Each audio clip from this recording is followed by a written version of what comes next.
अस्सलाम वालेकुम नाज़रीन, प्रोग्राम दो टोक के साथ मैं हूं आपकी होस्ट शुमाइला नवाज़। नाज़रीन, आज बहुत हंगामा रहा इस सिचुएशन में कि हर तरफ हड़ताल थी और सन्नाटा था। तो ये हंगामे का सन्नाटा था या सन्नाटे का हंगामा था, कुछ ऐसी सूरत हाल थी। महंगी बिजली और भारी टैक्सेस के खिलाफ मुल्क भर के ताजिर सरापा एहतजाज रहे और हड़ताल की कामयाबी की मुबारकबाद भी देते रहे। एहतजाज, हड़ताल और मुतालबात और हुकूमत की खामोशी, क्या यही हमारा नसीब है? मतलब सूरत हाल दिन ब दिन मजीद बिगड़ती हुई महसूस हो रही। यूटिलिटी स्टोर्स का जो मामला है, यूटिलिटी स्टोर्स की बंदिश का ये मामला है और हुकूमत ने ये फैसला कर लिया है। सालाना 8 अरब का माली खसारा है। क्या ये हल होगा? 11,000 से ज़ायद मुलाजमीन हैं जो कि बेरोज़गार हो जाएंगे और हर रोज़ ही उनकी वीडियोज़ आ रही होती हैं कि हम पे रहम किया जाए। और उन्होंने भी एहतजाज किया है, लेकिन यही कहा गया उनको भी कि सूरत हाल जो है वो अब हाथ से निकलती जा रही है और हमें ये इदारा बंद करना पड़ेगा क्योंकि खसारा बहुत ज़्यादा हो चुका है। ताजिर दोस्त स्कीम, आखिर इसमें क्या बुराई है? क्यों ताजिर खुद को टैक्स नेट में शामिल नहीं करना चाहते? मुस्लिम लीग नून का सारा जो जोर है वो बानी पीटीआई को जेल में रखने पर है, ऐसा क्यों है? जबकि पीटीआई की अंदरूनी लड़ाई से नून लीग को भी फ़ायदा पहुंचता हुआ दिखाई दे रहा है। क्या नून लीग मज़ीद मजबूत हो जाएगी इन आपसी इख्तलाफात के नतीजे में? हुकूमत और पीटीआई के दरमियान कुछ बैकडोर राब्ते हो रहे हैं, असल हक़ाइक़ क्या हैं, इस पर भी बात करेंगे। जबकि बिजली की कीमतों में इजाफे की दोबारा से आवाज़ें आ रही हैं। सुनाई यही दे रहा है कि फिर आने वाले दिनों में बिजली की कीमतों में इजाफा किया जाएगा। दरख्वास्त दायर कर दी गई है। जबकि सिंध में बारिश हैं और शहर काय तकरीबन बुरे हालों में है। आप भी आते हैं और हम भी आते हैं, सड़कें इस्तेमाल करते हैं और हम ये देख रहे हैं कि इंतज़ामिया दावे बहुत ज़्यादा करती है, लेकिन इंतज़ामिया के दावों की उस वक्त कलाई खुल जाती है जब हल्की फुल्की सी भी बारिश होती है तो आवाम के लिए मुश्किलात के दरवाजे खुल जाते हैं। अभी तो थोड़ी सी बारिश है, अगर ज़्यादा बारिश होगी तो क्या हाल होगा कराची का, ये तो आने वाला वक्त ही बताएगा। कराची के थाना कल्चर के खिलाफ पुलिस एहलकार का बयान सामने आ गया है। कांस्टेबल अली अहमद जो कि मंगू पीर थाने में होते हैं, उन्होंने करप्शन को बेनकाब किया है कि मंगू पीर थाने में क्या करप्शन हो रही है। ये तमाम आज के मौज़ूआत हैं जिन पर हम आज बात करेंगे। मेरे साथ जो मेरे गेस्ट मौजूद हैं मैं उनका तारुफ करवा दूं। आमिर सिद्दीकी साहब मेरे स्टूडियोज़ में मौजूद हैं। एमकेएम पाकिस्तान से इनका ताल्लुक़ है। और जबकि ऑन कॉल मोहसिन काज़मी साहब सीनियर तज्ज़ियाकार हमें ज्वाइन करेंगे और इकबाल एडवानी साहब सीनियर तज्ज़ियाकार हैं, वो भी हमें ज्वाइन करेंगे ऑन कॉल। सबसे पहले मैं आमिर सिद्दीकी साहब को खुशामदीद कहूँगी। अस्सलाम वालेकुम आमिर सिद्दीकी साहब। आमिर सिद्दीकी साहब, क्या हाल है, कैसे हैं आप? अल्लाह का शुक्र। ज़बरदस्त। आप मतलब ठीक है, आवाम परेशान है, आप भी आवाम हैं, आवाम से बड़े राब्ते में रहते हैं, तो कुछ मसाइल के हल निकलते हुए देख रहे हैं या हड़ताल, मुतालबात, एहतजाज, यही इसका हल नज़र आ रहा है आपको? देखिए, औज़ु बिल्लाहि मिनश शैतानिर रजीम, बिस्मिल्लाहिर रहमानिर रहीम। अब जिस तरह से आपने यूटिलिटी स्टोर का कहा या जिस तरह आपने ताजिरों का कहा, देखें ये वो फैसले हैं कि जो गवर्नमेंट ने और जो लास्ट प्रीवियस 5 साल की गवर्नमेंट थी, ये सारे फैसले उस टाइम होने चाहिए थे। जो इदारे हमारे खसारे में उनको फिल फोर बंद होना ही मुल्क की बका में है। अब आप देखें, जब आप मतलब जो इदारा खसारे में है उसे बंद कर दिया जाए? हम उनके मुलाजमीन के हक में है कि उनको सरप्लस पूल में डाला जाए, उनको रीशफल किया जाए, उनको किसी और जगह पर उनको ट्रांसफर करा जाए या उनको एडजस्ट किया जाए। मगर आप मुझे बताएं कि मुल्क किस तरह से चलेगा? आप मुल्क में को कर्जा लेके चला रहे हैं। इदारों को बंद करके मुल्क चलेगा? नहीं, इदारों को बंद नहीं करना, वो इदारे जो बिल्कुल खसारे में है। आप मुझे बताएं कि कोई तज्जियाकार मुझे बता दे कि हमारे पास क्या रूट मैप है, क्या हम मुस्तकिल खसारा करके बैंकों से लोन लेके हम क्या इस मैशियत को बरकरार रख सकते हैं, बहाल कर सकते हैं? माहिरीन किधर?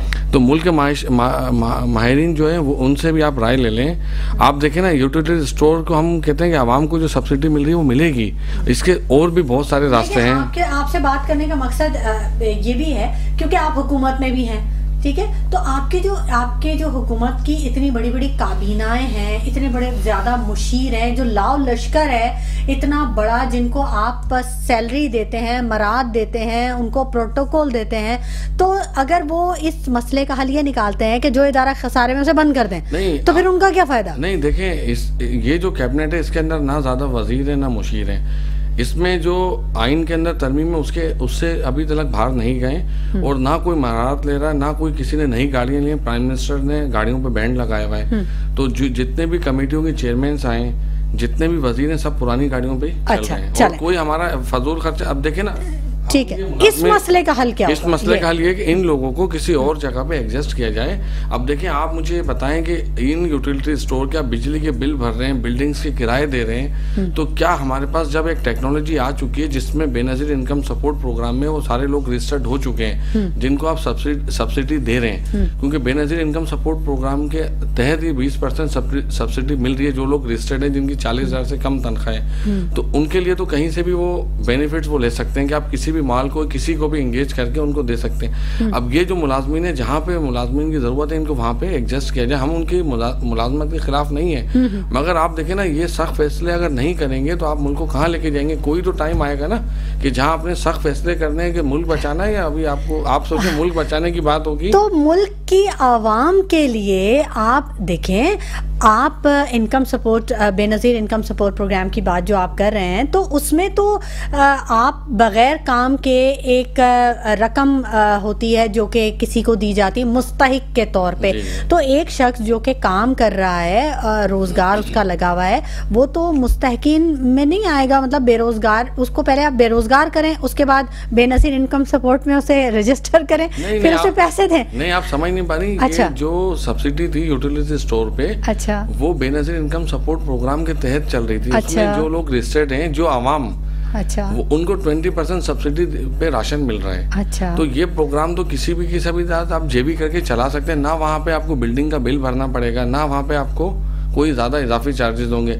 अब बात यानी आप ये कह रहे हैं कि इसको भी प्राइवेटाइज कर रहे हैं? जी नहीं, निजकारी कर रहे हैं, निजकारी की। अब देखें ना, अब ये जो मुलाजमीन है, हम इनके खिलाफ नहीं, हम तो इनके सपोर्ट पे खड़े होंगे। अच्छा, मगर ये जो महकमा बिल्कुल बुरी हालत का शिकार है, जो कि बोझ बना हुआ है, तो हम चाहते हैं कि इन मुलाजमीनों को उनको सरप्लस में डालें और उनको दूसरी जगह पे इनको एडजस्ट किया जाए, इनको जॉब से नहीं निकाला जाए। मगर अब जो महकमे बिल्कुल खसारे में, आप बताएं आज मुल्क को आप कहाँ लेके खड़ा कर चुके हैं? आपके पास क्या, आप पॉइंट ऑफ नो रिटर्न पे जा चुके हैं। आमिर साहब, ये तो आप बताएंगे ना कि मुल्क को कहाँ लेके। गवर्नमेंट आपकी है, आप गवर्नमेंट में बैठे हैं, असेंबली की सीटों पे आप बैठे हुए हैं, तो आप आवाम के लिए क्या कर रहे हैं? मतलब देखें, अभी आज हड़ताल रही, पूरे मुल्क में हड़ताल रही, ताजिर बरादरी और हर किसी ने हिमायत की, जमात इस्लामी से लेकर हर पार्टी ने हिमायत की।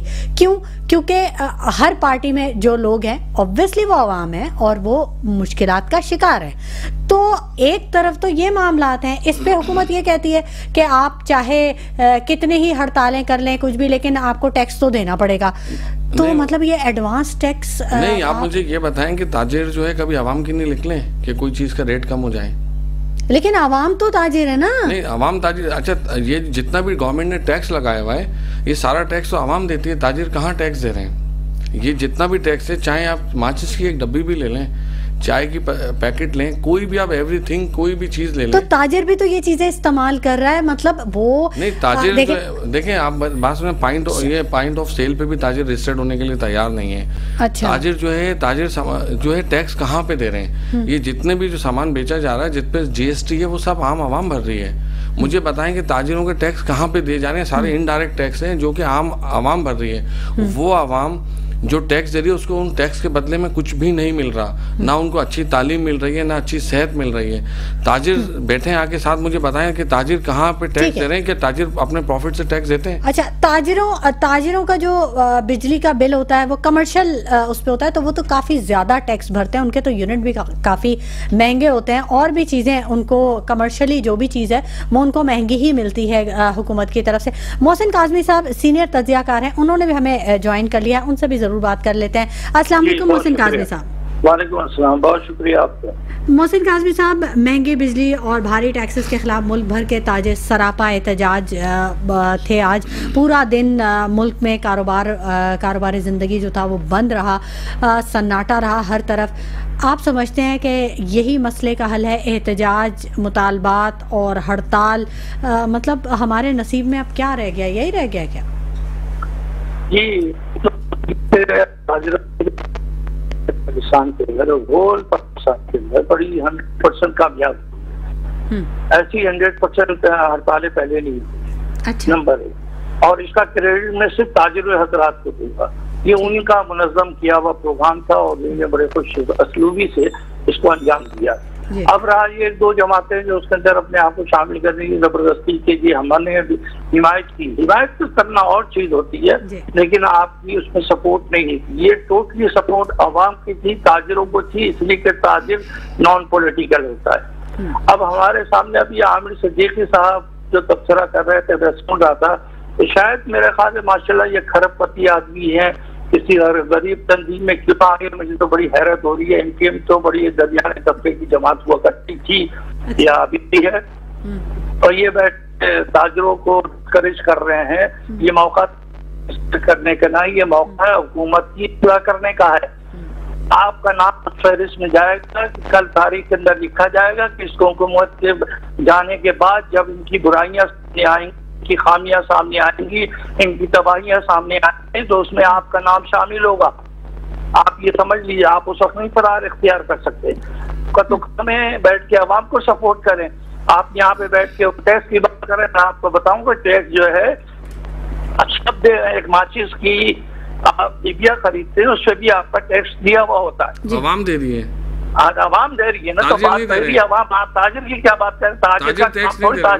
ताजिर का काम होता है खरीदना बेचना, वो टैक्स शुदा चीज तो खरीदता है, सिगरेट भी खरीदता है, टैक्स दी हुई होती है उसके अंदर। ताजिर अपने प्रॉफिट पे टैक्स नहीं दे रहे ना, ताजिर जो अपना प्रॉफिट कमा रहा है उस पे कहाँ टैक्स दे रहा है? बताऊं, मैं आपको एक हल बताता हूँ, थोड़ा सा बहुत आसानी से हल है। इस्लाम, हम लोग इस्लाम सब मुसलमान है।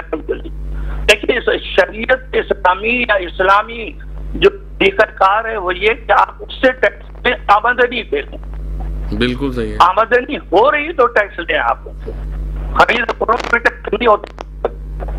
हाँ, अगर उसने 100 रुपए कमाए वो आपको 10 रुपए देगा, एक ठेले वाला भी देने को तैयार है। आप पहले रजिस्टर्ड कीजिए, उनको मुनज़्ज़म कीजिए, और हल्का टैक्स, इतना हल्का कि उन्हें देखना देना भी खाली नहीं, पहले नेटवर्क बनाए आप। ये मुल्क चलेगा, इसी तरह चलेगा। बात यह कि आप बड़े बड़े टैक्सेस वाले तो भाग रहे हैं, आप देख लीजिए, लेकिन गरीब आदमी के ऊपर तो आप नहीं करते। तो मतलब एक प्रिंसिपल बना दीजिए कि हम सिर्फ टैक्स लेंगे आमदनी पे। आप अपना बिजली का बिल उठाइए, मेरा उठा लीजिए, बिजली के बिल के ऊपर आप देखिए 16-17 टैक्स लगे हुए हैं। हमारी क्या जिम्मेदारी टैक्स देनी? हम तो बिजली खरीद रहे हैं, बिजली के हमसे पैसे लो। ये हमसे दुनिया भर के टैक्सेस आप क्यों ले रहे हैं? ये सब हराम है, ये काम हमारा नहीं है। वो 32 अरब रुपया कराची इलेक्ट्रिक ने आज से 5 साल पहले प्रॉफिट कमाया, उससे आपने टैक्स नहीं लिया। उन पे जो लगाते वो हम पे लगा देते हैं, हमारे बिल के अंदर लगा के देते हैं। आप अवामी नुमाइंदे हैं, आप असेंबली में बैठे हैं, आप पार्लियामेंट में बैठे हैं, आपका काम है अवाम कर सकते हैं, इनका साथ न दें। आप अवाम की बात करें, कल आपने अवाम के अंदर आना है, फिर आपने वोट लेना है। बहरहाल मुझे भी पता है आप तो वोट से जो भागने लगे हैं, आप बल्दियाती इलेक्शन से इसलिए भाग गए थे कि वोट तो ले नहीं सकेंगे आप। तो जरा इन बातों का ख्याल रखिए कि हम लोग है, हमारा काम, हम एज एन काम करते हैं, तो हम आम आदमी की बात सर हम आम आदमी की और आवाम की बात कर रहे हैं। आप मेरी बात नहीं समझ पा रहे। मैं कहता हूं कि हम आवाम के साथ हैं कि आवाम के ऊपर टैक्स कम किया जाए। आप बताएं कि जितने भी टैक्स लगाए हुए वो आम आदमी भर रहा है। मैं आपसे कह रहा हूं कि मुझे एक आप इनकम टैक्स रिटर्न दिखा दें कि किसी ताजिर ने कोई टैक्स भरा हुआ इनकम के।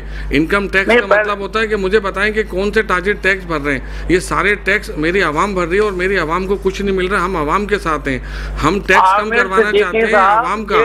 देखिए ताजिर टैक्स नहीं भर रहे। ये आप ताजिर का लफ्ज कह के एक छोटे से परचून की दुकान वाले पे भी टैक्स लगा रहे हैं। नहीं, मैं देखिए बात सुने ना, आप मुझे बताएं कि जो हमारी मार्केट्स हैं, आप खुद इस बात का फैसला करें कि आप चलें, आप बताएं कि कौन टैक्स दे रहा है। जो टैक्स गवर्नमेंट ने लगाए हुए वो तो मोबाइल में आम आदमी खरीदता है वो टैक्स देता है, कोई गाड़ी खरीदता है तो वो गाड़ी खरीदने वाला दे रहा है ना। कल हमारे पास आए थे शर्जील गोपलानी साहब कल के प्रोग्राम में, और उन्होंने ये बताया था कि गवर्नमेंट ये कह रही है कि 60,000 पर मंथ यानी 7 लाख रुपए पर एनम हर जो दुकान का मालिक है या जो ताजिर है या जो कारोबार कर रहा है वो ये दे, वो छोटी दुकान हो बड़ी दुकान हो उसको ये दे।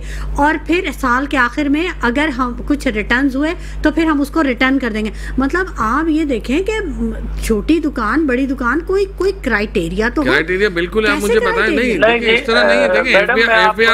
देखें एफबीआर ने टैक्स लगाया ना। सब कुछ कहना चाहते हैं मोहसिन साहब, मैं एक लफ्ज ऐड कर रहा हूँ कि जो छोटी दुकानें ना, आप मुझे बताएं छोटे इलाकों में टैक्स कहाँ लगाए, कहाँ पान की दुकान पे टैक्स लगाए, कहाँ पे ठेले वाले पे टैक्स लगाए। मैडम आज से 30-35 साल पहले हम स्कूलों में भी पढ़ते थे, मैथमेटिक्स में ये पढ़ाया जाता था, 12 लाख तक की आमदनी वाले से कोई टैक्स नहीं लिया जाता था।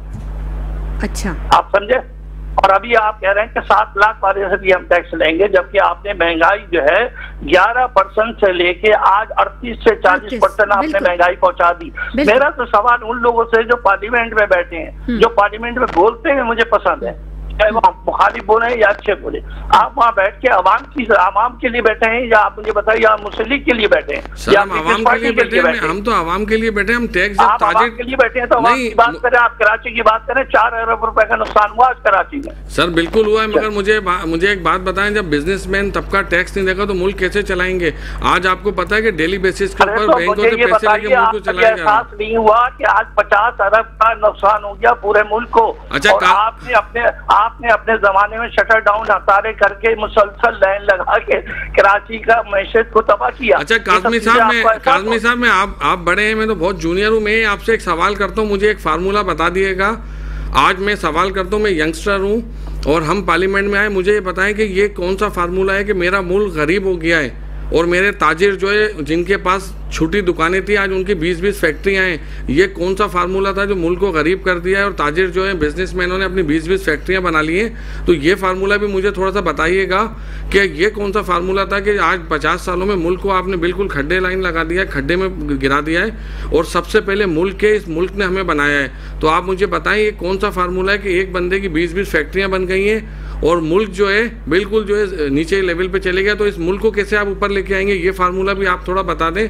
आप देखें अच्छा एक मिनट मैं खत्म कर रहा हूँ। आप मुझे बताएं कि आप आवाम को इसमें क्यों मिला रहे हैं? आवाम तो ऑलरेडी टैक्स दे रही है, ताजिर तो मजे कर रहे हैं। मैं तो कहता हूँ बिजनेसमैन तबका टैक्स कहाँ दे रहा है? आमिर साहब मेरा सवाल ये आप बैठ के पार्लियामेंट में ये बिल पास कराएं कि टैक्स आमदनी पे टैक्स लगेगा, किसी और चीज पे टैक्स नहीं लगेगा।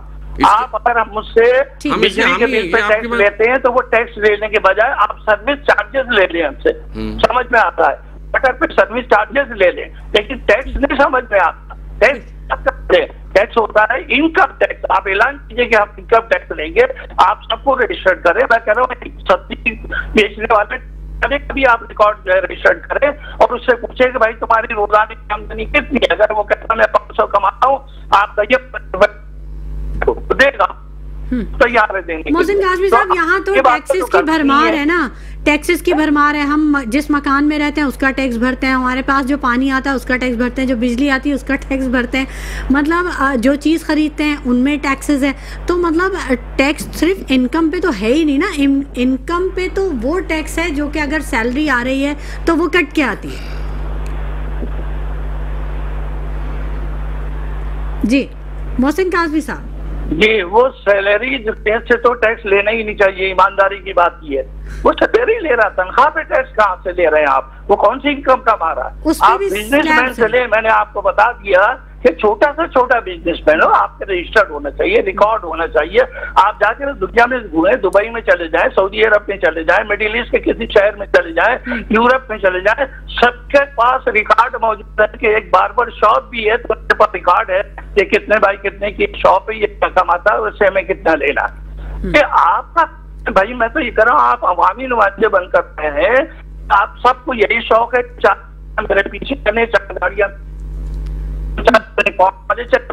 बड़ा आदमी बन जाओ, इसके लिए नहीं बना, साफ बात ये। अब जाहिर है अब तो हालत बदल गए, इंशाल्लाह बहुत जल्दी जो है वो ये आप देखेंगे जो वाली हसीन थी तो खालदा साहिबा जो है फौरन रिहा हो गई, 10 साल से कैद थी। अभी भी कोई साथ जाने वाले जाने वाली जैसी वो जाएंगे, हालात बेहतर होना शुरू होंगे। सर आप जहाँ की मिसाल दे रहे हैं ना, वहाँ पे अगर आपने जो बार्बर शॉप का ना तो वहाँ पे टैक्स देना पड़ता है। यहाँ आपकी कितनी बार्बर शॉप टैक्स दे रही है, कितने ब्यूटी पार्लर लीजिए ना, आप लीजिए, वही तो लगा रहे हैं सर ये टैक्स वही तो है। आप देखें ना, बात सुने, आप कार खरीद के आते हैं शोरूम से तो जो उस पे जीएसटी भरते हैं आप खुद भरते हैं, मुझे बताएं शोरूम वाला कितना टैक्स भर रहा है, कितना इनकम टैक्स भर रहा है? ये आपका काम है, ये आपका तो हमने यही तो टैक्स लगाया है। देखें ये दुकानदार रजिस्टर्ड नहीं हो रहे ना, आज 6 साल हो गए, आप देखें 6 साल हो गए लोग रजिस्टर्ड नहीं हो रहे, इनको बड़े मौके दिए हैं। आप मेरी बात सुने ना, देखिए ना, बड़े इनको बहुत मौके भी तो जरा सुन ले आप जी। एक डॉक्टर जो स्पेशलिस्ट होता है वो एक पेशेंट को देखने के 7,000 ले रहा है, आप उससे पैसा टैक्स नहीं देते। एक पेशेंट से 7,000 ले रहा है, 100 पेशेंट पर डे देखता है। ये इन लोगों को, FBR वालों को ये नजर नहीं आते। मेरा मकसद है पहले आप इनको पकड़े, उसके बाद की तरफ जाए। दूसरा ये अपने सोर्सेज खुद बढ़ाइए, गवर्नमेंट का काम है सोर्सेज बढ़ाना। ये जमीनों पर कब्जा करके बड़ी बड़ी बिल्डिंगें बना के नाजायज तरीके से मुल्क तरक्की नहीं करता। सर ये तो आपका इल्जाम है ना, गवर्नमेंट अपनी बिल्डिंगों पे क्यों कब्जा करेगी? हम यही तो कहेंगे ताजिर गवर्नमेंट नहीं कर रही है। अच्छा बात सुनिए, ताजिर खुद आगे क्यों नहीं बढ़ते? आगे बढ़े और बताएं कि हम टैक्स देने के लिए तैयार हैं। आमिर साहब आपकी मिसाल दे रहा हूँ, आपकी पार्टी की मिसाल दे रहा हूँ कि ये नॉर्थ औरंगाबाद चौरंगी के ऊपर एक वहाँ पर मैरिज हॉल बना हुआ था। सर ये सब इल्जाम है सर, सब सारी जमीन जो है उसकी थी एक फ्लाई हॉस्पिटल की, और फ्लोरेंस नाम था उस हॉस्पिटल का। आज उसको डिमोलिश किए हुए 10 साल हो गए। उससे कम से कम 5 करोड़ रुपए की आमदनी होती थी, लेकिन उसको दोबारा नहीं बनाया। इस तरह के पैसे आप करके मुल्क को तबाह कर रहे हैं। उस 5 करोड़ की आमदनी से आप उस महल की सड़क भी बना सकते थे। सर ये इल्जाम है, इसमें इल्जाम है, इसमें हकीकत कुछ नहीं है। देखिए इल्जाम सर तो मैं आपको दूंगा कि कराची के नाजायज गोपा करके आपने ताजा बनाया, नॉन कमर्शियल उस कमर्शियल बनाया, ये सब चीजें सर ये इल्जाम है। अच्छा आमिर सिद्दीकी साहब ठीक है, कर ले, मैंने आपको नाम भी बता, जगह भी बता दी, आप जाके वो जगह को देख ले। आज भी वो डिमोलिश है। सर ये इल्जाम है आज सर देखिए हम हुकूमत में नहीं है ना, पिछली हुकूमत में थे ना, अभी हम सिंध गवर्नमेंट में। तो अगर आप कहते हैं कि वो ऐसी चीज है तो आप जाएं, राब्ता कर ले महकमे से। ठीक है आमिर सिद्दीकी साहब, बिल्कुल आपकी बात को भी हम वो करेंगे। मोहसिन काज़मी साहब से मैं एक बात पूछना चाहूंगी। मोहसिन काज़मी साहब, वैसे ये जो ताजिर दोस्त स्कीम है, इसमें बुराई क्या है? क्या वजह है, क्यों ताजिर टैक्स देना नहीं चाहते? क्या आप कैसे देखते हैं इसको? मैडम आपने अभी सुना, मैं तो ताजिर बड़ा नाम होता है। मैंने तो कहा था एक ठेले वाले से भी आप टैक्स लें, ठीक, मैं तो ये कह रहा हूँ। और ताजिर अगर टैक्स नहीं दे रहा तो आप टैक्स सिस्टम बनाए ना। देखिए जब मुल्क गुर्बत में आ गया, तबाही में आ गया, जब महंगाई आपकी 38-40% हो गई, अब आप टैक्सेस की बात कर रहे हैं। उस की जब आपकी जो महंगाई थी 11%, 6% थी, उस वक्त क्यों नहीं आपने ये इसहाक डार साहब ने भी शुरू किया था, नाकाम हो गए। ये इस तरह नहीं चलेगा। मैं ये फेवर में नहीं कोई टैक्स डाल दिया जाए, मुल्क नहीं चलता टैक्स के बगैर, मैं मानता हूँ टैक्स लिया जाए, लेकिन ये बैठे हुए इनसे पूछेंगे यहाँ कराची की सड़कें इस काबिल है इस वक्त यहाँ पे इनका टैक्स लिया जाए। हम जो व्हीकल टैक्स पे कर रहे हैं वो तो सड़कों की अच्छाई के लिए कर रहे हैं ना। रोजाना हमारी गाड़ियां टूट रही, डैमेज हो रही है, रोजाना हमारा खर्चा हो रहा है, देख रहे हैं इसके अंदर। तो यहाँ गलियां भी टूटी हुई है, सड़कें भी टूटी हुई है, नाले भी टूटे हुए। आप शहर कराची में बैठे हुए हैं और उनके आप सहूलियतकार बने हुए बैठे हुए हैं। आपका तो काम है कराची के लिए लड़ाई लड़े इस वक्त। अगर वाकई कराची के साथ मुखलिस है, वाकई आप जो है कराची हैं, जहाँ आप कराची को तस्लीम करते हैं, आपको ये काम करना होगा। ठीक, मोहसिन काज़मी साहब का मौक़िफ़ आ गया हमारे सामने, और सूरत हाल जो है वो यही है कि ताजिर टैक्स देने के लिए तैयार तो है, लेकिन वो ये पूछ रहा है कि आखिर हमें फैसिलिटेट क्या किया जा रहा है। अब हमारी दुकानों के आगे गटर बह रहे होते हैं, सड़कें टूटी हुई होती हैं, कारोबार है नहीं, महंगाई ने जीना आराम किया हुआ है, तो किस चीज़ पर हम टैक्स दें? सवालात बहुत सारे हैं नाज़रीन, ज़रूर गुफ्तगू के सिलसिले को जारी रखेंगे, लेकिन वक्त हो गया एक छोटे से ब्रेक का, हमारे साथ रहिएगा। वेलकम बैक नाज़रीन, गुफ्तगू के सिलसिले को हम आगे बढ़ाएंगे और बात हो रही है आज के हड़ताल की और उन टैक्सेस की जो ताजिरों पर आयद किए गए हैं, और साथ ही साथ यूटिलिटी स्टोर्स की बंदिश का भी मामला है। ज्वाइन कर लिया हमें इकबाल एडवानी साहब ने, तज्ज़ियाकार हैं और अक्सर हमारे प्रोग्राम में शिरकत करते हैं और अब इनके तज्ज़ियों से हम इस्तिफ़ादा हासिल करते हैं। अस्सलाम वालेकुम इकबाल एडवानी साहब। वालेकुम सलाम। इकबाल साहब, ये महंगी बिजली, भारी टैक्सेस के खिलाफ मुल्क भर में भरपूर एहतजाज किया गया, हड़ताल की गई आज, आप कैसे देखते हैं इसको? देखिए हड़ताल बिल्कुल सही की गई है ना। तो जिस तरह के जो पाकिस्तान के हालात चल रहे हैं, कोई बिजनेस कैसे कर सकता है? सवाल तो ये है ना। पहली चीज तो ये है कि जिस तरह के बिजली के बिल हैं, खास करके कमर्शियल मीटर के ऊपर, उसको कौन अफोर्ड कर पाएगा? तो उस हिसाब से हड़ताल सही है। एक तो ये इलेक्ट्रिक के बिल कम नहीं कर रहे, दूसरी तरफ टैक्स लगा जा रहे। टैक्स देना चाहिए, हर ताजिर देने के लिए तैयार है, लेकिन कम से कम इलेक्ट्रिक के बिल कम करें, टैक्स में थोड़ा परसेंटेज कम करें। तो मुझे नहीं लगता कोई बिजनेसमैन मना कर रहा हो, देने के लिए तो सब तैयार हैं। लेकिन पाकिस्तान में टैक्स कोई इसलिए भी तो नहीं दे रहा, दो चीज वजूहत भी हैं कि हम देखें, आप एक कराची के हवाले से मैं एग्जांपल देता चलूं आपको। दुनिया में सबसे ज्यादा जहां पर खेरा ज़कात दी जाती है वो कराची है, जहाँ डोनेशन दिया जाता है। तो यहाँ के ताजिर क्यों टैक्स नहीं देते? उसकी एक वजूहत ये भी है कि जो कहा जा रहा है कि टैक्स नहीं देते, उसकी शायद एक वजह ये भी हो सकती है कि ये जो अपने प्रोटोकॉल पे इतना खर्च कर रहे हैं, अपने यानी अपने मरात ज्यादा बढ़ा रहे हैं। आपको पता है कि सरकारी मुलाजमीन है, जो ब्यूरोक्रेसी है, उनके लिए मरात भी बढ़ गई, उनके सब चीजें माफ भी हो गई। प्रॉपर्टी में भी वो हर चीज ले सकते हैं, आम लोग नहीं ले सकते। तो इस तरह की चीजें होंगी तो टैक्स ना देने की एक ये वजह भी हो सकती है। लेकिन मुझे नहीं लगता कि कोई टैक्स नहीं देना चाहे। लेकिन इस पाकिस्तान में एडवान साहब, इससे पहले एक प्रोग्राम में जब आप भी शरीक थे तो जो मौजूदा हुकूमत है, इसकी वजारत खजाना का ही एक बयान डिस्कस हुआ था, जिसमें उन्होंने कहा था कि आइंदा आने वाले 2 सालों में एक वो वक्त भी आ जाएगा कि जब हुकूमत को अपने खर्चे चलाने के लिए कर्ज लेना पड़ेगा। इतने बुरे हालात हो चुके हैं। वो तो हो जाएगा ये तो, लेकिन वो अपने खर्चे कम नहीं कर रहे। बात ये है ना, खर्चे चलाने के लिए कर्ज लेना पड़ेगा, वो तो बात की बात हो गई। लेकिन आप अपने खर्चे क्यों कम नहीं कर रहे हैं? आप एग्जांपल देते हैं दूसरे मुल्कों की, यूके की मिसाल देंगे, अमेरिका की देंगे, तो वहाँ प्राइम मिनिस्टर किस तरह रहता है, आप इस तरह रह रहे हैं। आपका प्रोटोकॉल देखे किस तरह है, वो तो लंच भी अपने जेब से देते हैं। तो मकसद कहने का ये कि जब आप दूसरे मुल्कों की एग्जांपल दे रहे हो कि यहाँ पर इतने टैक्स दिए जा रहे हैं, तो वो सबसे पहले एग्जांपल खुद को सेट करते हैं, खुद की ऑनेस्टी जाहिर होती है, फिर जाके आपके साथ अवाम भी खड़ी रहेगी। हमारे यहाँ ये खुद तो कुछ कर नहीं रहे। इनके अखराजात देखें, मिनिस्ट्रियां देखें, ये जब बाहर जाते हैं इनके अखराजात देखें, इनका प्रोटोकॉल देखें। सबसे पहले अगर आप चाहते हैं कि आम आदमी टैक्स दे, आम बिजनेसमैन टैक्स दे, तो सबसे पहले आपको ये साबित करना पड़ेगा कि वो टैक्स सही जगह यूज हो रहा है। एक ये भी प्रॉब्लम है, जिस तरह के इनके प्रोटोकॉल हैं, जिस तरह की इनको मराद दी जा रही है, तो कौन क्यों टैक्स देगा इनको? ये भी एक सवाल बन जाता है ना। ठीक है, कुछ कहना चाहेंगे? मैं पहले तो अपना काज़मी साहब का जवाब दूंगा। काज़मी साहब देखें, एमक्यूएम के ऊपर हमेशा से इल्ज़ाम ही लगते हुए आ रहे हैं, और हमेशा कराची का मुकदमा एमक्यूएम पाकिस्तान नहीं लड़ाए। और अभी भी जून के अंदर जिस तरह से हमने अपनी स्कीमों को, अपने कराची को आइडेंटिफाई किया कि कराची की जो हालत हुई हुई है इस टाइम, मैं आपसे अपील करता हूँ कि एक एहतजाजी कॉल आप लोग भी दे दें, हम आपके साथ खड़े होंगे कि कराची की जो हालत है उसके ऊपर भी एक एहतजाजी कॉल दे दें, ताकि फिर पता चलेगा कि आप कितना कराची के साथ हैं, तो आप कितना कराची के लिए दर्द रखते हैं। तो आज हम तो तैयार बैठे हुए हैं, हम हर जगह पे अपने शहर का मुकदमा लड़ रहे हैं, चाहे एजुकेशन हो, चाहे हेल्थ हो। एमक्यूएम पाकिस्तान हर प्लेटफॉर्म पे, एमक्यूएम पाकिस्तान के प्लेटफॉर्म से हर जगह मुकदमा लड़ा जा रहा है। चाहे 40 साल हो गए आपको ये मुकदमा लड़ते हुए, आपकी अब ये जिस पार्टी बने हुए, कौन सा मुकदमा आप जीते, कौन सा मसला हल हुआ है? देखिए, कोटा सिस्टम हल नहीं हुआ है, तालीम वहीं की वहीं है, और क्या पानी का मामला वहीं का वहीं है, सड़कें और वो सब तो जो है सो वो हैं।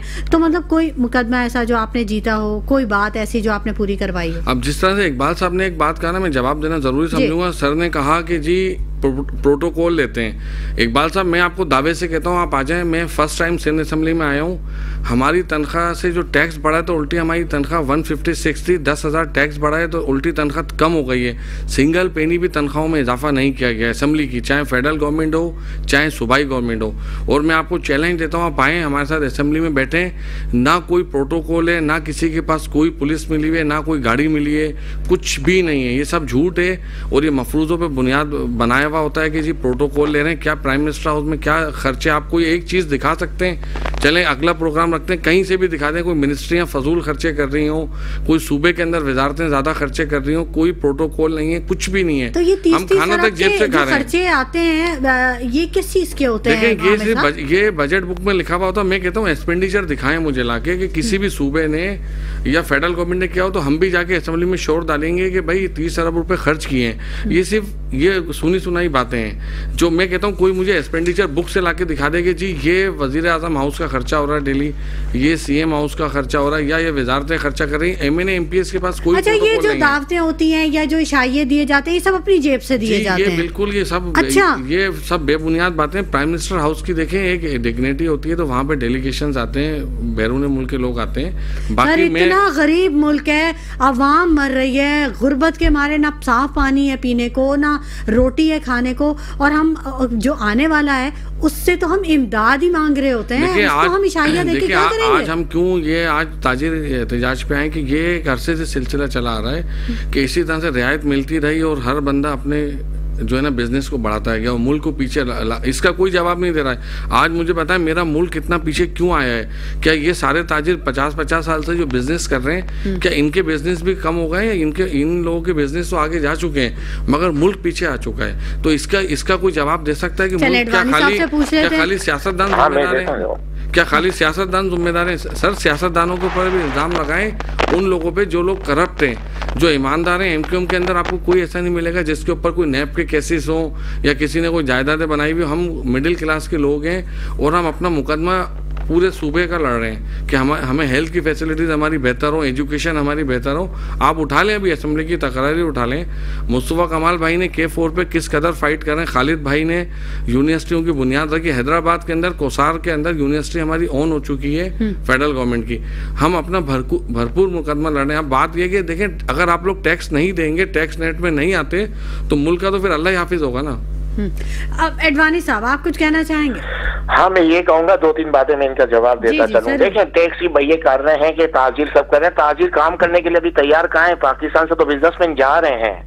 अगर बिजनेसमैनों को इतना ही सपोर्ट होता जितना आप कह रहे हैं कि सबका बिजनेस डबल और ट्रिपल हो गया, टैक्स नहीं भर रहे, तो फिर ताजिर बाहर क्यों जा रहे हैं? बिजनेसमैन तो कोई पाकिस्तान में रुकने के लिए तैयार ही नहीं है। पहली बात तो ये। और बाकी था, देखिए, इनकी सैलरी का कोई इतना बड़ा इशू नहीं है, इनकी मराद बहुत ज्यादा है। इनके प्रोटोकॉल आप लोगों को नजर नहीं आते टीवी के ऊपर? एक सेकंड आप मुझे बोलने दे भाई, मुझे बोलने दे। एक सेकंड भाई, मुझे बोलने दे भाई, मुझे बोलने दे। सैलरी इतना बड़ा इशू नहीं है, प्रोटोकॉल इनके नहीं है क्या? किसको नजर नहीं आ रहा? कराची के अंदर खाली जो 50% पुलिस है वो ब्यूरोक्रेसी और सियासतदानों के प्रोटोकॉल पे लगी हुई है, बाकी 50% पुलिस पूरे सिटी की है। ये तो आप किसी से भी रिकॉर्ड निकाल लें। अब रहा सवाल MQM के हवाले से, इन्होंने कहा हमने बहुत जद्दोजहद की 40-50 साल से। तो मैं एक चीज बताता चलूं, आप हिस्ट्री भी देख लें। MQM एक्चुअल जो बनी थी, जो उसमें सबसे पहला नारा जो ये यूज करते थे वो कोटा सिस्टम का था। कोटा सिस्टम पाकिस्तान में, सिंध में खत्म करना है, क्योंकि पंजाब और बाकी सूबों में खत्म हो गया था। आप मुझे बताएं, जब मुशर्रफ का दौर था तो चीफ मिनिस्टर भी इनका था, गवर्नर भी इनके थे, सब 100% इनके पास कंट्रोल था सिंध का। तब इन्होंने कोटा सिस्टम क्यों खत्म नहीं किया? आज ये बोल रहे हैं कि हमारे पास ये पावर, इनके पास उस वक्त जो मुशर्रफ के दौर में, अगर आप चले जाएं प्रीवियस दौर देखें कि MQM के पास जितनी पावर उस दौर में थी किसी दौर में नहीं रही है। वफाक में भी थे और सिंध में पूरा कंट्रोल था। तब कोटा सिस्टम इन्होंने खत्म क्यों नहीं किया? इनको इससे ज्यादा, इससे बड़ा चांस कब मिलता मुझे बताएं? क्या इन्होंने आज तक कोटा सिस्टम खत्म किया? इसके ऊपर कभी आवाज उठाई? क्यों असेंबली में बैठते? छोड़ दें, बोले जब तक कोटा सिस्टम सिंध में नहीं खत्म होगा हम नहीं बैठेंगे। पीपल्स पार्टी के दौर में भी हुकूमत में रहे, मुशर्रफ के दौर में भी हुकूमत में रहे, नून लीग की दौर में भी हुकूमत में रहे, हत्ता के PTI के दौर में भी हुकूमत में रहे, आज भी हुकूमत में रहे। और इनको कंप्लेन तो मेरी समझ में आती नहीं है किससे है। हर वक्त तो ये हुकूमत में रहे, कौन से दौर में ये हुकूमत में नहीं रहे? सर, मैं आपसे कह रहा हूँ कि कोटा सिस्टम MQM ने नहीं लगाया था, ये MQM बनने से पहले से कोटा सिस्टम। मैं यही कह रहा हूँ कि कोटा सिस्टम आपने नहीं लगाया था, लेकिन आपकी जो जमात बनी थी उसका पहला नारा था कि हम कोटा सिस्टम खत्म करेंगे। तो जब आप पावर में आए तब कोटा सिस्टम क्यों खत्म नहीं किया? आप तो पावर में आए हैं, मुशर्रफ के दौर में तो सब पावर आपके पास थी। आज भी कोटा सिस्टम है। कोटा सिस्टम तो 1973 में लगा था, तब आप नहीं थे, लेकिन आपने जो बनाई थी जमात, उसके पहला नारा आप लोगों का था कोटा सिस्टम खत्म करेंगे। इसके बाद आप इतनी बार पावर में आए, कभी कोटा सिस्टम खत्म किया? और जब कोटा सिस्टम खत्म नहीं हो रहा तो आप गवर्नमेंट में क्यों बैठे हैं? मुशर्रफ के दौर में तो सबसे ज्यादा पावर आपके पास थी, हर किस्म की पावर आपके पास थी। मुशर्रफ के दौर में तब क्यों खत्म नहीं किया आपने? नहीं, आप ऑपोजिशन में होकर बात अलग करते हो, लेकिन आप तो तकरीबन गवर्नमेंट में ही रहे हो। मैंने तो तब से देखा है, जब से होश संभाला है एमक्यूएम गवर्नमेंट में रही है। काम क्या किया आपने ये बताओ। सर ये कराची किसने बनाया? सर जब मुशर्रफ के टाइम पे जब इक़्तिदार था तो मुस्तफा कमाल भाई जब नाजिम थे तो कितनी कराची में डेवलपमेंट हुई? देखिए ये बात भी, इस बात का भी जवाब देता हूं। मुझे इस बात का भी जवाब दे, वो काम जो किया था ना आपने, जो मुस्तफा कमाल ने जो उस दौर में, तो वो इस वजह से हुआ था कि नेमतुल्लाह ने सब चीजें शुरू करवा दी थी। आप लोगों की मजबूरी थी उस वक्त काम करना, क्योंकि वो सब शुरू करवा के मुशर्रफ से फंड लेकर पास करवा के और उसने पूरा सिटी खुदवा दिया था। आपको बनाना मजबूरी था। इसके बाद आपने कब काम किया है? आपके पास इसके बाद की गवर्नमेंट रही है। झूठ है, आप जाके उनकी डेट देख लें। नेमतुल्लाह खान ने कराची में काम किया था।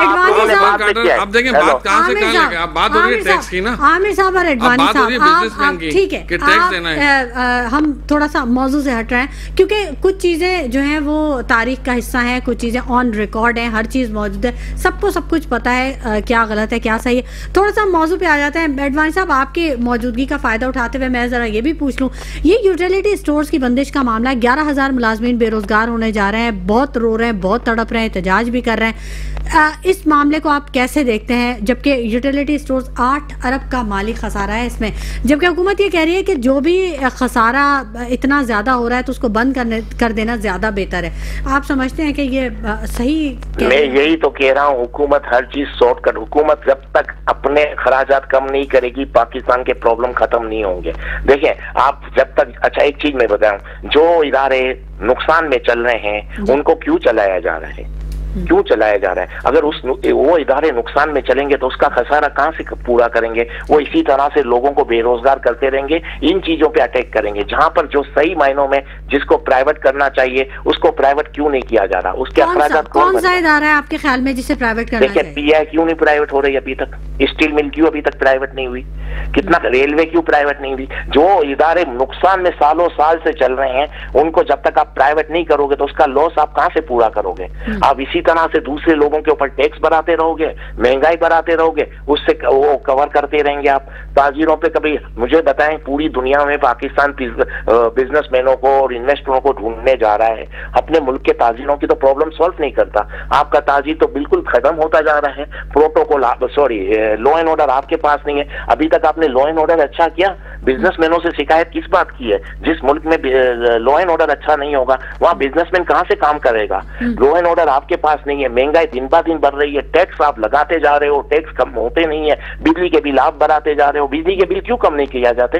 बिजली के बिल जो चोरी हो रही है बिजली की, उसको क्यों कवर नहीं किया जा रहा? जो बिजली मुफ्त में दी जा रही है ब्यूरोक्रेसी को और इन सबको क्यों दी जा रही है? खत्म करें आप। सब झूठ है सर, सब खुद बिल भरते हैं। मैं कहता हूँ आप मुझे एक बिल लाके दिखा दें किसी ब्यूरोक्रेट्स का कि गवर्नमेंट भर रही है तो आप जो चाहे सजा दे दीजिए। बस यार अभी मैं असल में टेलीफोन लाइन पे हूँ, मैं अगर फिजिकली वहाँ होता तो मैं बहुत कुछ आपको उसी वक्त मोबाइल में चीजें दिखा देगा। लेकिन एडवानी साहब, सियासी जो माहौल है वो आप कैसा देख रहे हैं? क्योंकि हुकूमत और पीटीआई के बैकडोर राब्तों के भी कुछ आवाजें आ रही हैं, और दूसरी जानिब अगर देखा जाए तो मुस्लिम लीग नून का जो रवैया है वो ऐसे लग रहा है कि उनकी पूरी सियासत जो है वो सिर्फ बानी पीटीआई को जेल में रखने के गिर्द ही घूम रही है।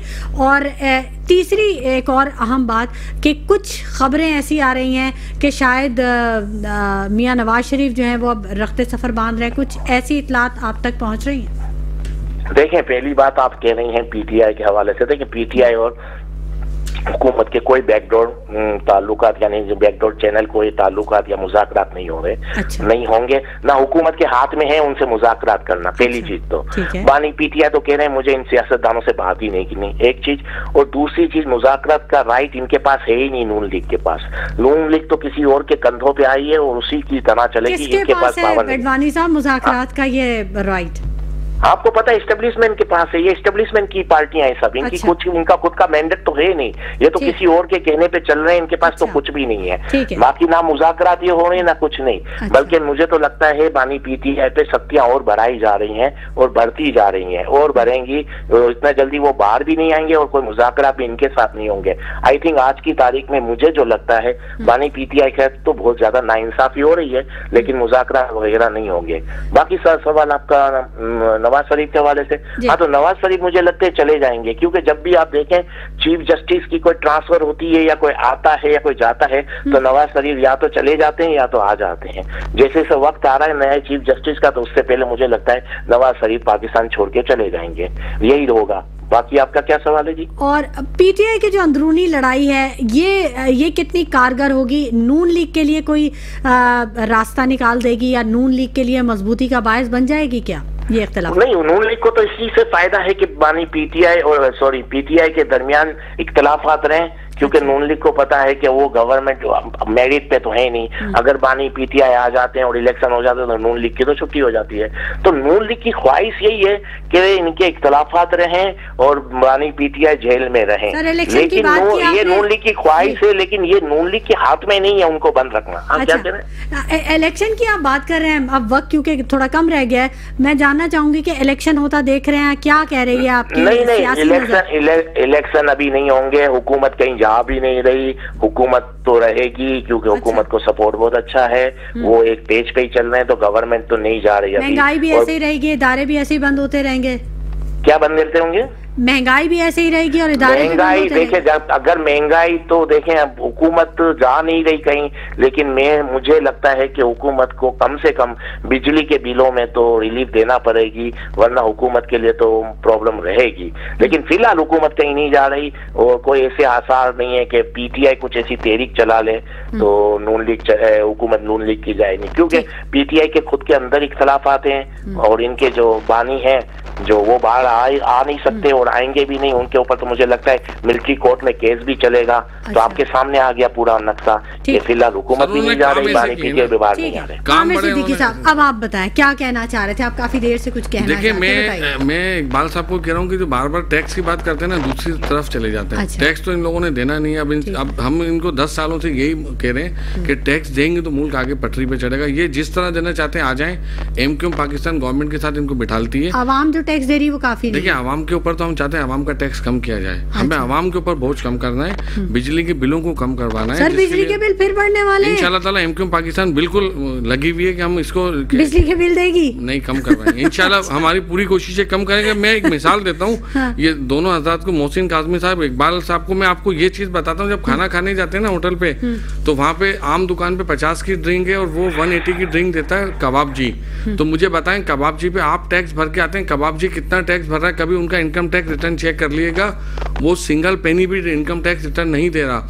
आप सोचें उनके खाने के रेट्स क्या हैं? तो हम यही तो हमारा मुतालबा तो आप एफबीआर को एक्टिवेट करें ना, ये तो आपके इदारों का काम है ना कि आप उनसे कैसे टैक्स निकलवाएं। टैक्स इसीलिए तो ला रहे हैं कि ये देखें, ये सब सिर्फ प्रोपेगेंडा है। इसमें गरीब दुकानदारों के ऊपर टैक्स नहीं आ रहा। आप जाएं, आप सर्वे करें, ये वो दुकानदार हैं जिनके दिन में 20-20 लाख रुपए की सेल है, तो वो सिंगल पेनी भी टैक्स सेट कर दिया है आपने। क्राइटेरिया देखें, सेट है। गरीब आदमी की दुकान के तो हम भी हामी नहीं, हम क्यों चाहेंगे कि मेरा भाई जो मजदूरी कर रहा है, जो महीने में कमाता 20,000 है, वो 60,000 कहाँ से देगा? ये सिर्फ उन लोगों के लिए टैक्स है जो बिलियनियर पैसे बिजनेस कर रहे हैं और वो टैक्स नेट में नहीं आना चाहते। अब मुझे बताएं कि पाकिस्तान का कोई सर्वाइवर नहीं है, चाहे मैं क्यों नहीं हूँ, आज ये फैसला कर लें कि मुल्क को आगे बढ़ाना है। मुल्क हमारे लिए अजीज है, चाहे सियासत भले कुर्बान हो जाए, मगर मुल्क के लिए निकलें और मुल्क को पटरी पे चढ़ाएं। ये मुल्क बड़ी नेमत से मिला है कि आज़ादी हमें हजम नहीं हो रही, तो हम तो सबको कहते हैं कि भाई अपने मुल्क को आगे बढ़ाएं। और इन दोनों हज़रात से ये भी पूछना है, जो बिजली की बात कर रहे हैं, कितने बिजनेसमैन हैं कि जिन्होंने IPPs लगाए हुए, डिस्कोस किन लोगों के नाम लिया करें ना,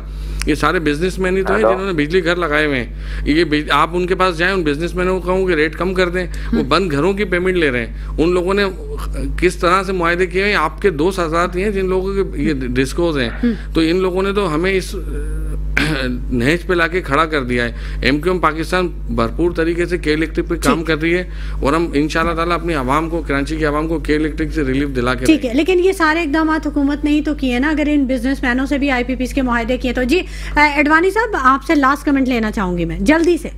मैं यही कह रहा हूँ, जब IPP की बात कर रहे हैं, ये कि तो ये सब पार्लियामेंट में ज्यादातर लोग बैठे हुए हैं, हुकूमत के ही लोग हैं। ये जो IPP में जो मराहत ले रहे हैं ना, इनके ऊपर क्यों हाथ नहीं डाला जा रहा? क्योंकि ये हुकूमत के अंदर हैं, या तो पार्लियामेंट में बैठे हुए हैं या इन्हीं सियासी पार्टियों के डोनर हैं। तो इस वजह से इन पे हाथ नहीं डाला जा रहा, इसलिए इनको मराहत दी जा रही है। मैं यही तो कह रहा हूँ, ये सब इनका ही क्या धरा है, या तो इनकी पार्टी के अंदर है या इनके डोनर हैं जो IPP में है, इनके ऊपर क्यों सख्ती नहीं की जा रही, इनके कॉन्ट्रैक्ट कैंसिल कर रहे हैं ना, क्यों नहीं कर रहे हैं? ठीक है, ठीक है, बहुत शुक्रिया इकबाल एडवानी साहब, आपने अपने कीमती वक्त में से हमारे प्रोग्राम के लिए वक्त निकाला। बहुत शुक्रिया मोहसिन काजमी साहब के आपने अपने कीमती वक्त में से हमारे प्रोग्राम के लिए वक्त निकाला। बहुत शुक्रिया आमिर सिद्दीकी साहब कि आप यहाँ पर तशरीफ लेके आए। नाज़रीन, आज कराची में हड़ताल से 4 अरब रुपए का नुकसान हुआ, जबकि अगर मुल्क भर की बात करें तो 50 अरब का नुकसान हुआ है पूरे मुल्क में। ताजिर अब दूसरे ममालिक का रुख कर रहे हैं, क्यों? सोचिएगा जरूर। इसी के साथ शुमाइला नवाज को इजाजत दीजिए, अपना बहुत ख्याल रखिएगा। अल्लाह ने के बाद।